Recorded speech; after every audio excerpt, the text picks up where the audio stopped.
Welcome to Why Your Business is Invisible Online, the podcast that connects businesses online with the people they want to serve. Joining me are my two co-hosts, and here they are. I'm Jim Falotico. When I'm not helping my clients grow their businesses online, you can find me traveling with friends and family. Hi, I'm Kelly Biggs, and I'm the AT alien of the group. I love hanging with friends and family, and when I'm not doing that, you can find me on Peloton. I've clocked over 2,000 rides so far. And I'm your host, John Maniatis from Oakville, Ontario, Canada, with my guitar in hand, my Wi-Fi on life support, but always in tune with my clients.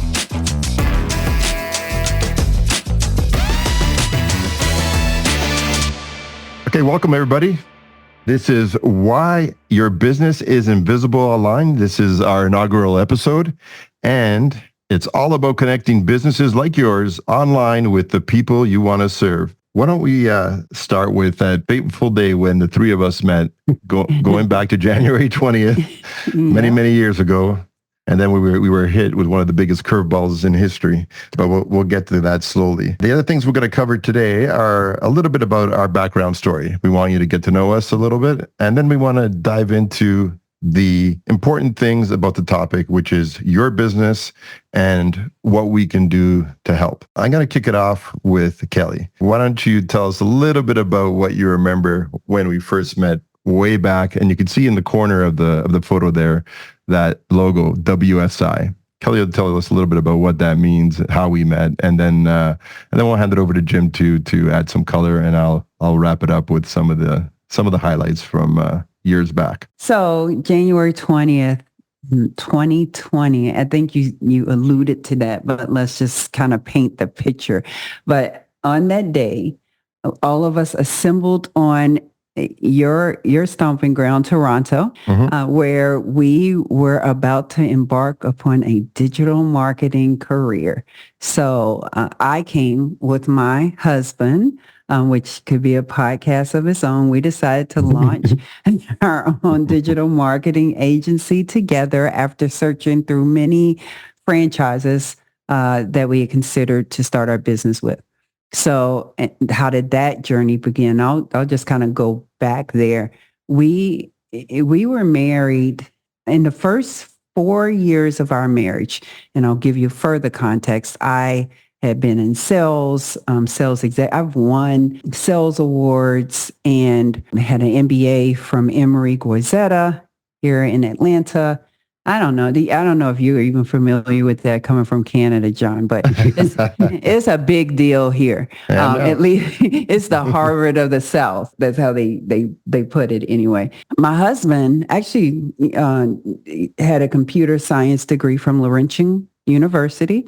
And so I say that to say I thought we were pretty smart people, but in the first 4 years of our marriage, 3 times one of us was out of a job. 3 separate times. And so at some point, and I remember when he and I first met, he was like, why don't you have any businesses on your own? Blah, blah, blah, blah. I was like, corporate America treats me very well. Thank you very much. I'm good, until I wasn't, right? And so then, we kind of looked at each other one day and we're like, we want to be in control of our own destiny. And so then we started to search for, okay, well, what does that mean? And it means we're not going to start anything from scratch. I don't know if any of y'all thought about that at all, but we definitely did. So that led us in the chase of franchises. The first time I talked to WSI, though, it was a horrible salesperson. I'll be honest with you. Like they talked to us, they sent us a brochure, and like Ron was super excited about it. He's like, we're going to do digital marketing. I was like, what the hell is digital marketing? Like, I still couldn't explain it. I was like, I don't know what I'm selling next. And so then after looking at several other ones pretty seriously, I was like, tell me a little bit more about that digital marketing thing. I just like the way they had support.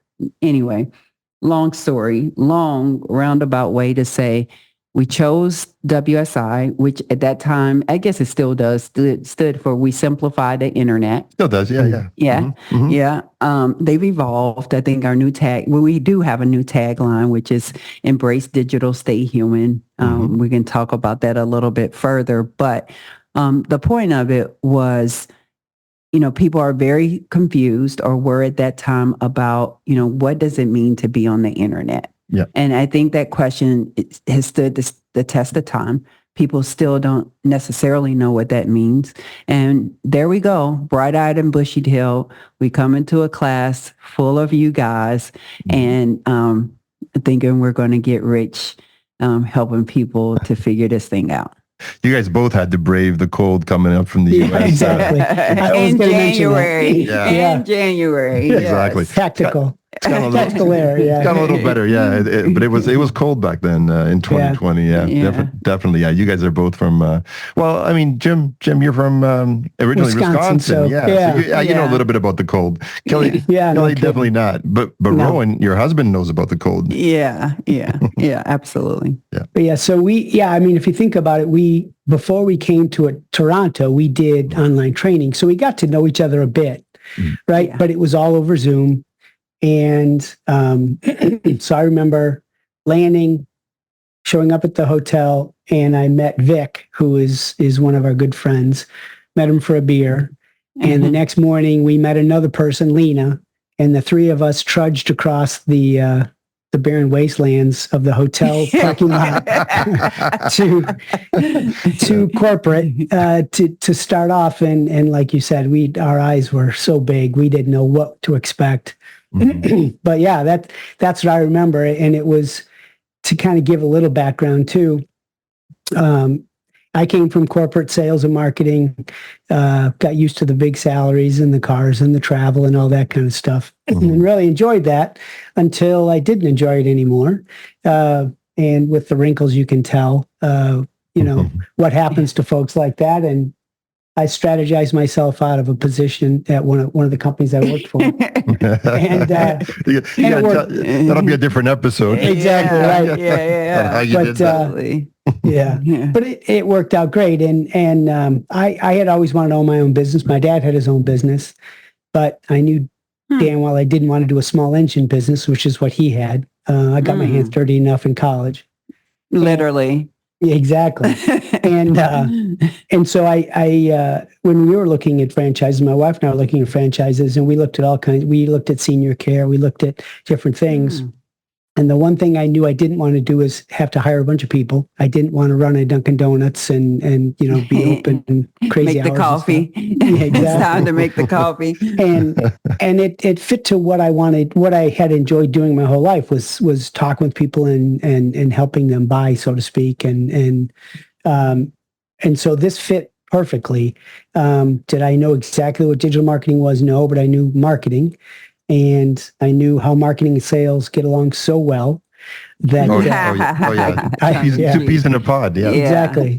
So I could help with that a bit. I think there was 8 of us in that class that showed up ready to learn, and a week later we get our little diplomas and get back ready on the for the world. Yeah, exactly. And then we'll talk about what happened a few months later. Yeah. But how about you, John? Story. It was for me. It was an interesting transition. In fact, I wasn't looking for a franchise. It was I wanted to just continue what I was doing. I was in marketing for, by that point, over 10 years, ran a good sized department. It was about 70, 80 people in our department.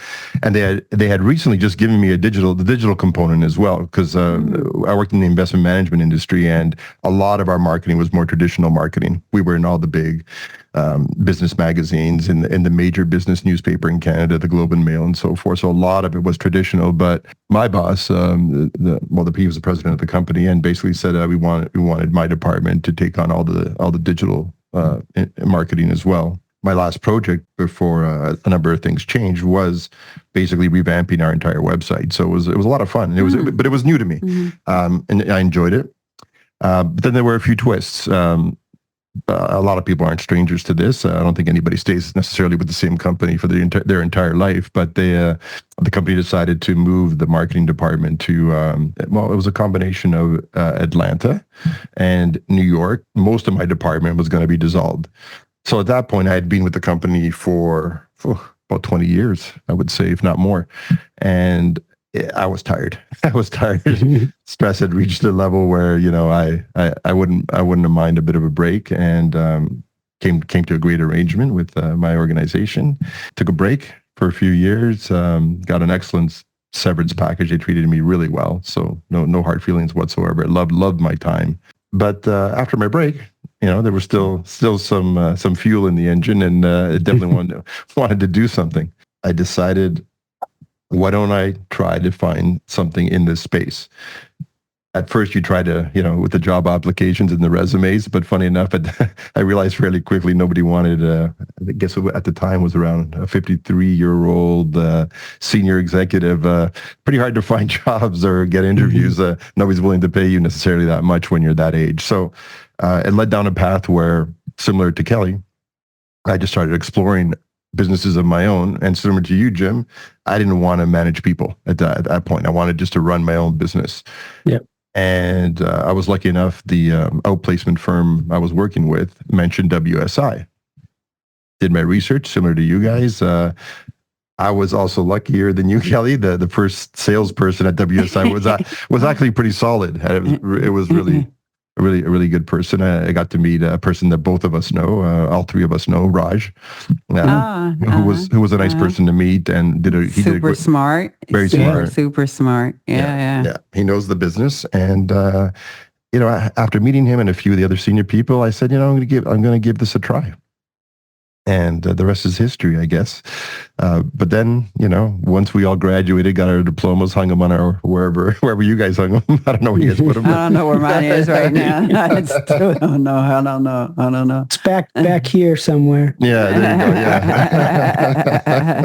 Yeah. Yeah, and then all of us got hit with this. We graduated, raring to go, and then all of us got hit with that curveball called COVID. A few months later, who would have known? And a lot of our plans had to be adjusted dramatically to allow us to survive. We know how hard it is to start any kind of business, not just restaurant businesses, any business.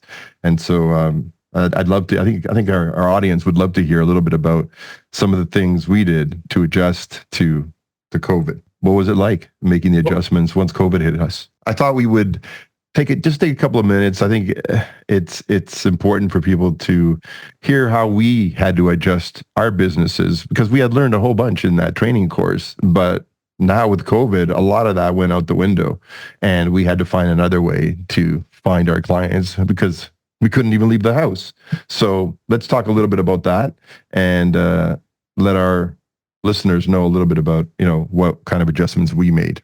Yeah, it's a very interesting thing. I remember we got this fabulous training from Neil Lappy, which is the number one producer at WSI. He's amazing. And I've taken a lot of sales classes, like from IBM, like you've named it, down the gamut. It holds up there to all of that. And so I remember he had a list of 12 things that we should do every single week to have a thriving business.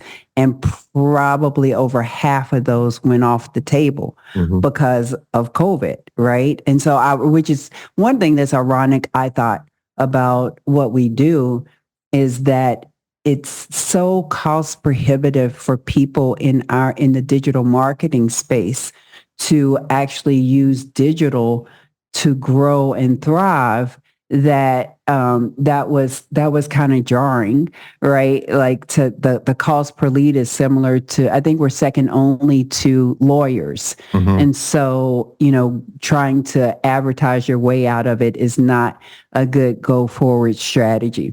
And so I remember, some of the things that I thought we did really well was day one, we all joined a BNI. right? Mhm. And so because they pivoted so quickly to Zoom, we were able, like that was at least I'll say for our business, it was pivotal. Yeah. The other things that worked really well, LinkedIn. Jim, I think you and I both really, really, really lean very hard into LinkedIn Mhm. and social selling and just connecting with people, because more than anything, and it gets back to, why we're doing this, it's about connection. It's really about connection as marketers. And I would say this is one of the key takeaways that I say to all my clients even is that a lot of people think they're trying to sell things online, and that's almost impossible. It's not. Like you're trying to position yourself so that people get to know, like, and trust you. That's it. You're trying to make connection. And I remember, like, even with LinkedIn, like the number of people you can probably open up your LinkedIn today and have people trying to sell you something that you've never met. Like there's a process to everything it is that we do. But LinkedIn, I don't know, two things. One, it gave me something to do every day, which felt good. But also posting organically was huge. And then really teaching and just learning from that. But so for me, because I had been in sales so much, working from home was what I always did. It was just now and all of a sudden, so was my husband. Like Separate rooms, right? Yeah, exactly. So there was that. Yeah, I would just say there was just a huge shift. And especially going from, okay, I'm going to do all these things for my business and then just having to readjust. And we can talk about this later. I'm interested in you. Maybe we'll go from there. It also opened up some really great opportunities for us in the sense that our sale, instead of going from, oh, this is why you need digital, to this is what it's going to cost you to get what you need. Right? People knew they needed it at that point. So we didn't have that as an objection as much. How about you, Jimmy? It was strange because when we got back home and COVID hit, I agree with Kelly. BNI was the first thing I joined. I had gone to two meetings. I'm assuming people know, just in case if they don't know what BNI stands for. It's Business Networking International. Right. Is the group all three of us joined, and I'm sure quite a few people at WSI who were in our group had to go the same route. Sorry, Jim, sorry to interrupt. No, it's fine. There's like 11,000 chapters across the world. They do $24 billion and thank you for closed business year. So it's a huge group. And hold on, thank you for closed business. That's right. It's revenue basically. Yeah. So anyway, but yeah, I think I went to 2 live meetings where we actually like to have a cup of coffee with somebody. And then we took 1 week off and then went Zoom. And so that helped tremendously. But back to when we were in Toronto, the last night we were putting out lawn signs, if you guys remember. I remember. Yeah. And so Vic and I and the VP of sales, Mike Monahan, were all out putting up lawn signs in places we probably weren't supposed to. And when I got back home where I lived, Lake Geneva, Wisconsin, they didn't allow lawn signs. It's a resort area and there was no way you could put out lawn signs. So that was one of the things I had to check off that I couldn't do. So BNI was huge. And like Kelly said, LinkedIn was big too. But yeah, the walls quickly got really, really tight in the house because I went from international travel to waking up and going to work at whenever you wake up and working until whenever you stopped in those same 4 walls. So it was a challenge to get through that. And it was a challenge to try to get in touch with people. And what I don't remember is when I talked with the WSI salesperson is how important lead generation was. Yes. And I cold called when I first got out of college, but right after that, I never had cold call again in my life until I started my own business. And that's something that I'm like, yeah, I can do that. Oh my gosh. Did y'all both ended up hiring cold callers, but they dried up quick. Like nobody wanted to talk to us about it. And it was bad timing because of COVID, right? So we threw too much money at at a thing that just wasn't going to work at the time. At the time, exactly. At the time. Yeah. Not that it doesn't work now, but it just at the time it didn't work. So yeah, it was frustrating at first, and a lot of my business, especially the first year, was all BNI. Yeah, same. Yeah. And it continues to be that way. I mean, absolutely. Yeah. So for all three of us, BNI was definitely successful, and we haven't left. We're all still contributing on that front. But obviously, we figured out a few other ways to generate some leads. The other big deal for us was this group. For me, we've been together since day one. I mean, it's almost it's coming up on 5 years, and if it wasn't for this group, I'm not sure I would have lasted. I mean, just for your sanity during COVID, you needed a group like this to be able just to bounce things off. How are you doing with these strategies? Do you have anything new, and so forth? And we're together to this day. So I think this is a good segue to talk a little bit about, why did we sit down and decide now to put this podcast together, focus on other people's businesses, not just our own, in a formal sort of way. It's all about connecting businesses online with the people they want to serve. And some of the things we mentioned earlier, Jim and Kelly, both of you guys talked about how difficult that still is for people online. A lot of people still don't understand digital marketing. They know some of the buzzwords like, SEO and pay-per-click and whatnot. They still tend to come in with preconceived notions, and they're talking tactical. Let's talk a little bit about our background, our approach at WSI, what we've learned, and our approach is a little different. We don't jump into tactics directly. Jim, why don't you talk a little bit about why we're different than your typical mom and pop digital marketing shop that's out there? Sure. Well, let me back up to the meetings every week real quick. Yeah. So just so people have some ideas, we decided when we finished training that we would have a Friday stand-up meeting, 8:30 every Friday morning. And so the whole group did it. And we're the last men standing and woman in this. The three of us felt, but for many years, a lot more than the three of us did it.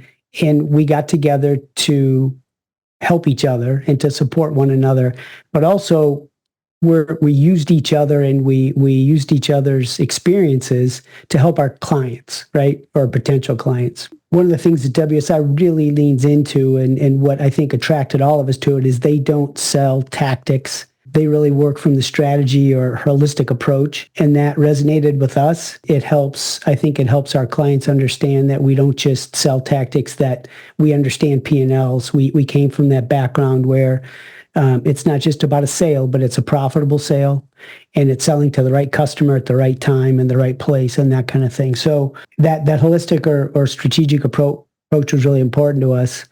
And we decided that, we talk about this every Friday. Let's take it out to a podcast and see if we can help other people too. We're not here to lecture, but basically to kind of tell stories success stories, I guess, from our perspectives that will help other people in similar situations grow their businesses.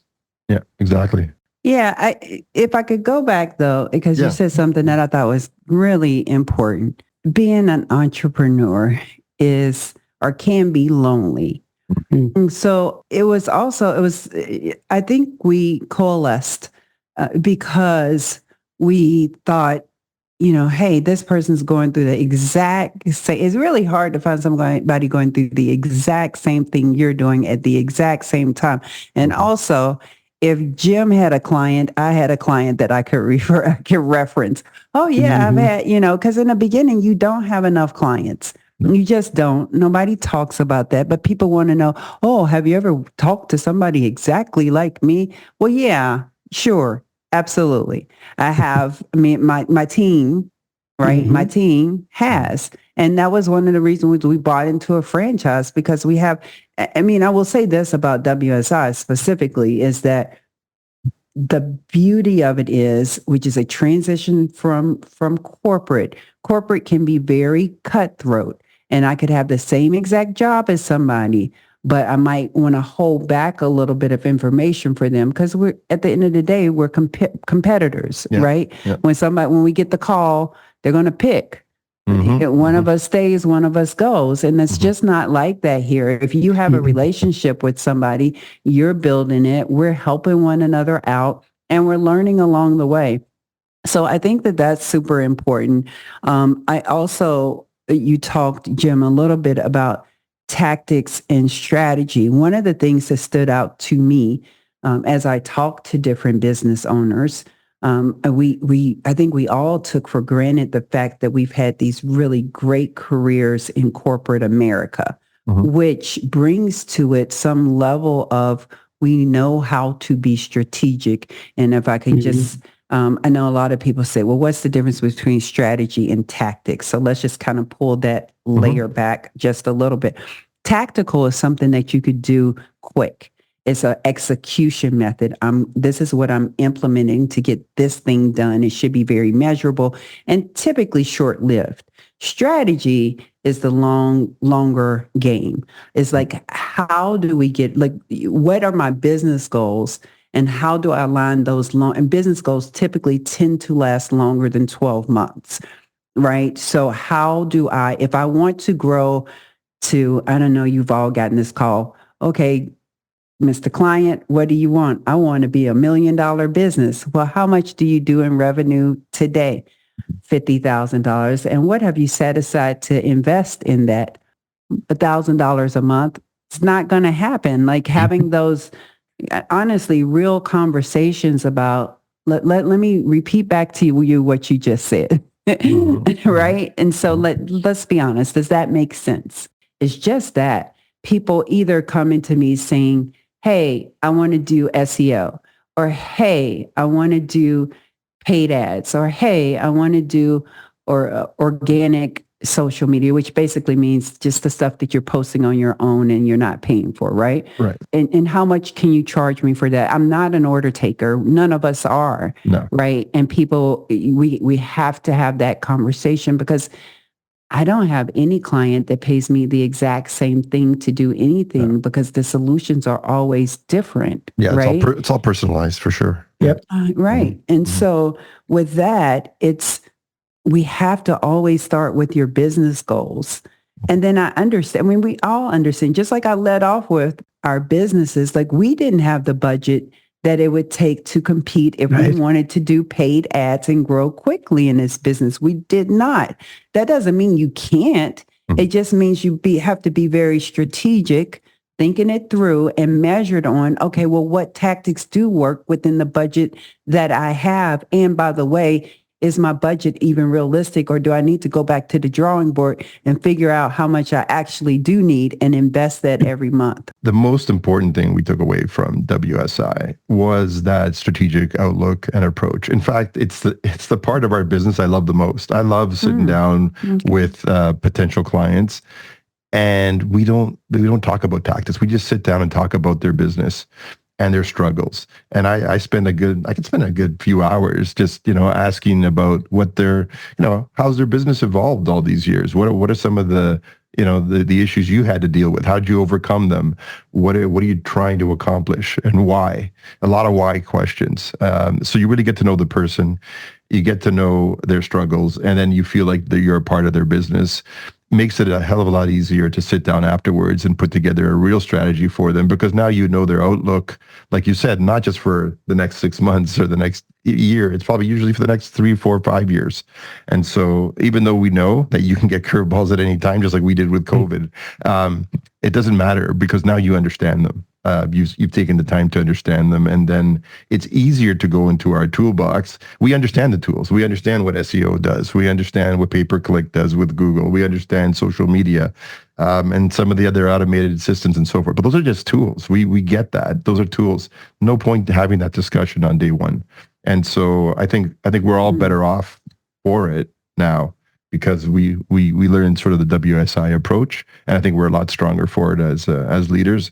And I love the pivot we've made now today, getting out there and saying, why don't we create a podcast that can hopefully help others understand the importance of not just diving into tactics, but sitting back, forming a real partnership with people like us who have a lot of years of senior experience and love giving it away. and paying it forward. Wait a minute. Hold on. Give me, wait. Hold on. Sorry. Sharing in the wealth. Yeah, okay. Fair enough. We don't quite give it away. Yeah. Some more than others. I probably got to work on pricing strategy a little bit. Awesome. No, that's good. That's great, guys. I think we really have landed on the right North Star for us. It really, our episodes will be about talking about all the successes and the failures. I think you learn a ton from all the failures as well.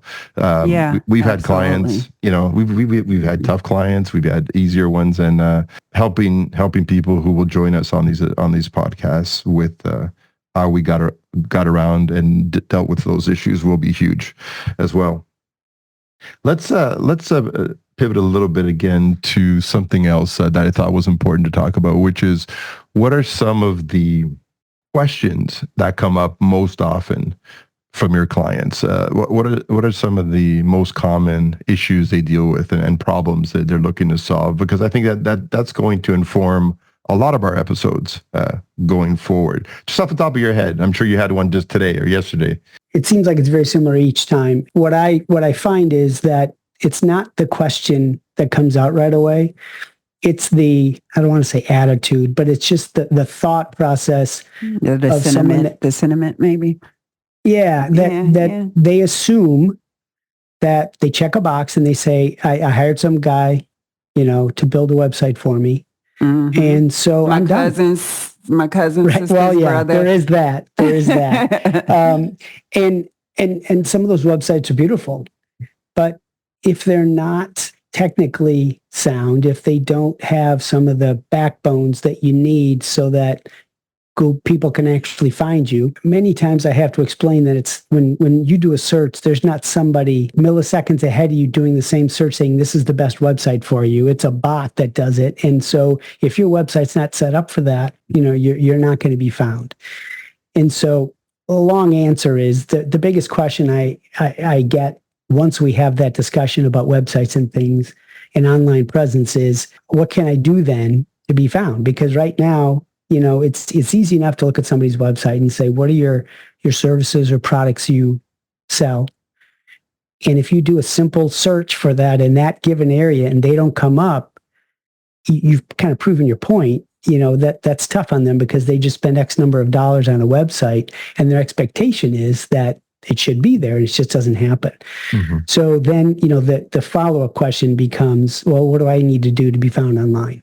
And that's why we're doing this whole thing, is because that's 9 times out of 10, when you're talking to somebody, that's what their big concern is how can I be found online more often to have a better chance of gaining that client, growing my business? It's interesting. For me, it's probably a series of questions. So I'll just go down and see if these sound familiar to you. Mm-hmm. So one is, I've been posting on Instagram or I've been posting on Facebook and it just doesn't work. It's not working for me. I get that. Right. Mm-hmm. And then I get, how much is SEO? Yeah. Right. Yeah. Like just straight to the point. How much is this? Mm-hmm. And I also get, where do I need to post online? So if I kind of peel back the onion, they're all three to me somewhat related. We've been doing this and nothing's happened. Or do you get this? We've been doing this and it doesn't work. It's not working. It's not working. Yeah. Right. Well, all the time. Yeah. Yeah. Mm-hmm. So it's because I found the strategies are misaligned. Mm-hmm. Right. So which is why we always start with my first question is what do you want? What do you want to be doing a year from now? Mm-hmm. Right. And let's just make sure that, first of all, you're living in a world of reality that, that makes sense. You're most likely not going from 50K in revenue to $1 million in a year. You're most likely not. That's most likely not going to happen for most businesses.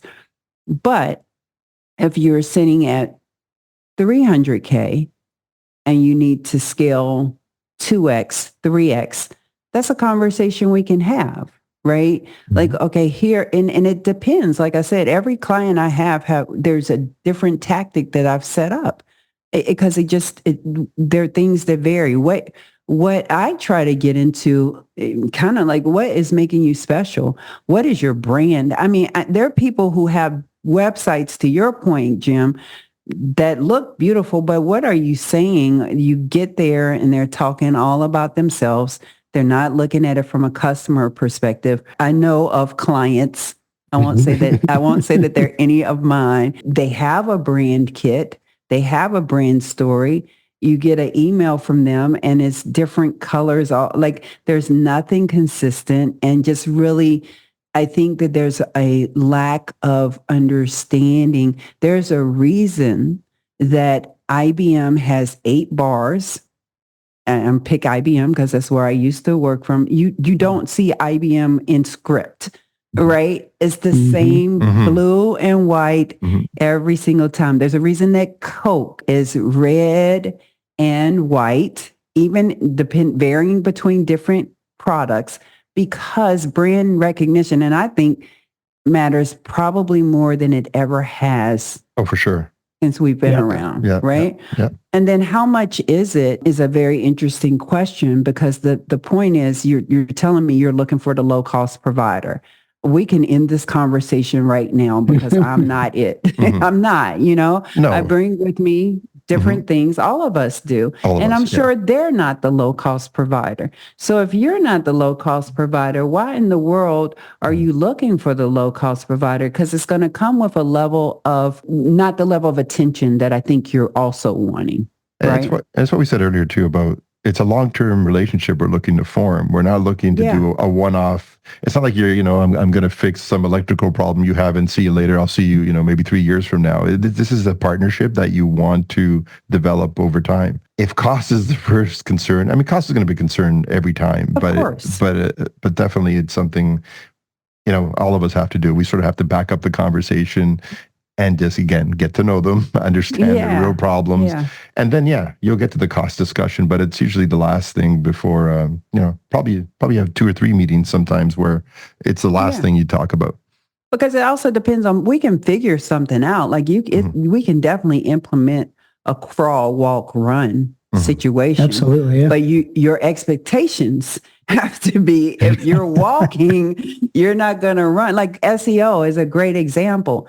SEO is not a short-term play. It's not. It's going to take you 6 to 8 months to see, you're going to see movement, but you're not going to get on the first page unless you're selling something very, very, very, very, very niche, right? And then to your point, you put the right technical pieces that you need to. You might get there. I have had clients where within 3 months, we're on the first page of Google, but that's the unicorn. That's the unicorn. That's rare. Yeah, absolutely. Right? Yeah. And so that's what I would say. Those would be the questions, the burning questions. The other one was, where do I need to post? Right? And so, and I just, as a quick answer for that, for the whole audience, like people will say, do I need to be on Instagram? Do I need to be on TikTok? Do I need to be on... All things come back in marketing, do come back to branding. And a part of branding is doing that buyer persona. Who are you trying to reach? And I tell most of my clients that no matter what, everybody's on Facebook on some level. Everybody won't admit it, but they're on it. Right. Everybody's on 2 million people a day are on Facebook. Not just showing what they ate last week at some fancy restaurant. Exactly. Yeah. But you're interrupting them when you advertise and you do something. It's an interruption. But beyond that, then depending on what generation, if you want to reach Gen Z, you had better be on TikTok or Instagram. Absolutely. You got to get into video. Yeah. If you're selling to businesses and you're not doing anything on LinkedIn, so it has to be in alignment. And I say, post on all of them, or as many as you can. But the way that you post, meaning, am I using video? Am I using, just square posts or whatever? If you're B2B, post for the algorithm for LinkedIn and go ahead and post with that same algorithm on Facebook, on all the other things. But if you're not doing video, don't do TikTok. Like, don't even bother. Don't bother. It's not going to work. 100%. What about you, John? You know, you taught me this, Kelly, actually, early on in our WSI career, and it was the importance of the foundation of your website. And I get this from clients all the time because they've actually a lot of them have spent a lot of money creating this gorgeous website. And both of you guys mentioned this. And so they think it's amazing. They think, well, you know, I spent all this money. Why am I not being found? Why isn't it paying off? And it's interesting how the gorgeous ones aren't necessarily built to convert. And this is a topic I think that'll come up quite a bit in our future episodes. It's a real skill to be able to go through a website and understand why the pages might look gorgeous. The colors are great. The photography they use is first class and so forth. But the way they're structured, the way they're put together, the way they're built to create a journey across your website, and you know, when you navigate the website, doesn't lead to an actual conversion where somebody's willing to leave you their name and their number so you can call them back. And that's the whole point of it. Otherwise, you taught me this, Kelly. You said, otherwise it just becomes a glorified business card. So it looks amazing, right? But it doesn't do what you want it to do. And I know a lot of our stories end up there where people, you get them found. So it covers, like I said, our North Star, which is being found on the internet. But being found is just step one. Having your website actually do something for you is where we're going to spend a lot of time in terms of helping everybody understand what are some of the key tools and tricks and tips that help you get to that layer of conversion. Yeah. So look forward to a lot of that because it's one of my favorite areas to create websites that pretty much deliver a return on investment. And I think ultimately that's what every businessman or anybody in business period is looking for, that return on investment. John, a technical term, and I think just to ground people, is conversion rate optimization, right? Yes, CRO. Another CRO. Acronym. Sorry, everybody, but there's acronyms all over this business. See, when you hear CRO, that's what it's all about. John, what do you do? I'm going to throw a question to you here. So what do you do when somebody says to you, John, I'm a referral-based business, and realistically speaking, I would say lawyers do this a lot of professional services, I would say. A lot, and not all of them, but a lot of them will say, I'm a referral-based business. All I really do, the only reason I even need a website, the only reason is so that people think I'm a legitimate business. That's all. That's all I need it for. And I'm not going to convert anything from that. What do you tell that person? It's interesting. I just had that conversation recently. The answer, I guess, is it depends. This individual just wanted it was a lawyer actually, and they wanted an amazing looking website that would project their brand, their authority, who they feel they are. So they said, no, I don't want to do SEO. I'm fine. People know who I am already. And so they're just going to type in my name and up I'll come up. I just want my website to look amazing. So I don't need all that SEO and the pay-per-click and dealing with Google and all that. That's what they wanted, which is fine. But then the conversation changes and it doesn't become a digital discussion around tactics, but it does become what you guys were saying a minute ago. It becomes about the importance of brand, and so we all have a background in sales and marketing, so we understand how critical that is, and even more so today than ever before. So that's what we spend our time doing. We spend our time talking about his brand, and although in his mind he thought he was a brand that everybody knew about, after a longer discussion, he realized, okay, that's where I need to spend my money on building my brand. And I think we all have learned the hard way that it's what you said a few minutes ago, Kelly, that you should probably be on all the social media platforms to a greater or lesser degree, depending on what you do. And so you pick your spots. You obviously put more investment in the one that makes more sense. So if you're a B2B company, yeah, likely you're going to spend a little bit more of your budget on LinkedIn. That doesn't mean you shouldn't be on the social media platforms if you're trying to build your brand. You need to extend yourself to the other ones. I mean, years ago, people felt Instagram was not the place to build your brand. Right. That's right. Yeah, that's changed dramatically now. The amount of businesses that are now, like, it's a must for them to be on Instagram as well. TikTok, like you said, maybe not there yet, but it's getting there very quickly. And with a lot of the attention spans out there are a little smaller. TikTok is a great tool with video. If you're doing it right. I think I read something about that. The people who go on TikTok because they want to be taught are more likely to buy. Like, it's a very high intent platform, very high intent. I'm just curious.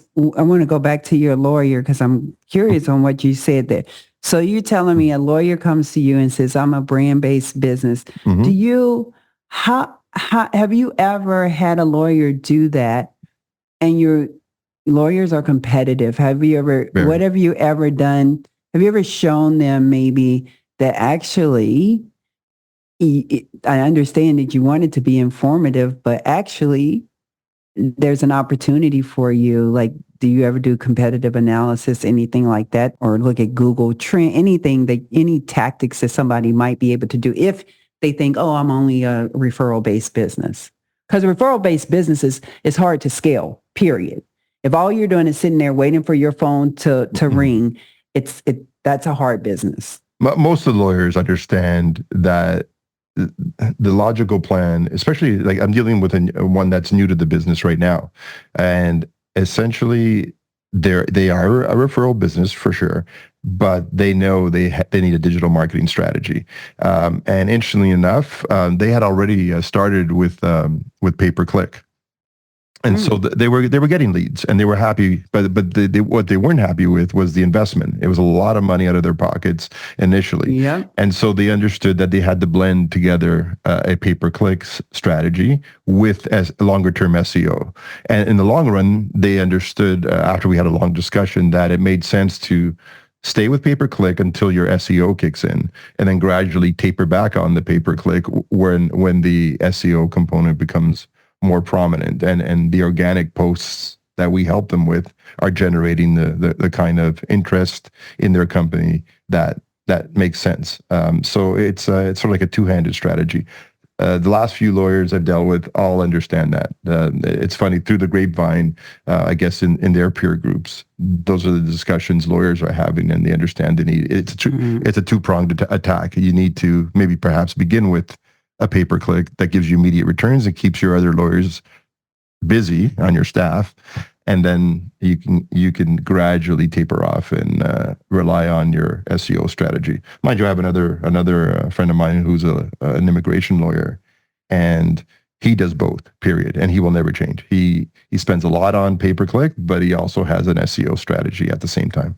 And that wraps up another episode. My name is John. This is Jim. And I'm Kelly. Thanks for joining. Hey, don't forget to subscribe. Thank you for tuning in to Why Your Business is Invisible Online. If you enjoyed today's episode, please do us a favor and subscribe and follow us on Spotify and Apple. Be sure to share it with other business owners who might find it helpful. If you want to dig deeper, contact us at ruinvisibleonline.com. That's capital letter R, capital letter U, followed by invisibleonline.com. Or message us on our LinkedIn business profile with the same title, Are You Invisible Online? The information shared in this podcast is for educational purposes only and should not be considered professional advice. The views and opinions expressed in this podcast are those of the hosts and guests and may or may not reflect the official policy or position of WSI Corporate. Always consult a qualified digital marketing expert before making significant changes to your online strategy. Until next time, keep connecting with the people who matter most to your business and join us for our next episode.